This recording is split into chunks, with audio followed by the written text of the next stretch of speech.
Application చేయించి వారికి అందరికి కూడా మొట్టమొదటగా ఏ దిక్కు లేని వారికి, ఏ ఆసరా లేని వారికి, ఎలాంటి గూడు లేని వారికి, అటువంటి పేదలకు ఈ యొక్క ఇండ్ల నిర్మాణంలో కూడా అవకాశం కల్పించే విధంగా ప్రతి ఒక్కరు కూడా సహకరించి మొట్టమొదటగా మరి వారిని ఇండ్లు ఇచ్చేటటువంటి విధంగా చూసుకోవాలని చెప్పి ఈ సందర్భంగా నేను కోరుతా ఉన్నా. మరి పెద్ద ఎత్తున కేంద్ర ప్రభుత్వం నుంచి వచ్చినటువంటి ఏ నిధులైనా రాష్ట్ర ప్రభుత్వము, కేంద్ర ప్రభుత్వము ఏదైతే షేర్ తో మనకు ఈ రోజు పెద్ద ఎత్తున జరుగుతున్న అభివృద్ధి కార్యక్రమాలు ఉన్నాయో వాటిపైన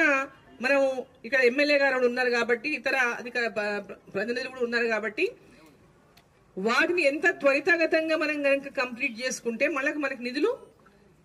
అంత తొందరగా మనం అడిషనల్ తెచ్చుకోగలుగుతాం. కాబట్టి ఆ విషయం పైన కూడా దృష్టి పెట్టాలని, ఇతర అనేక స్కీమ్స్ ఉన్నాయి. ఆ స్కీమ్స్ అన్నింటిలో కూడా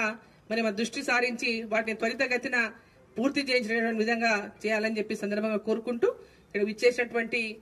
ప్రతి ఒక్కరు కూడా మరోసారి నా యొక్క ధన్యవాదాలు తెలుపుతా ఉన్నాను. అందరికీ కూడా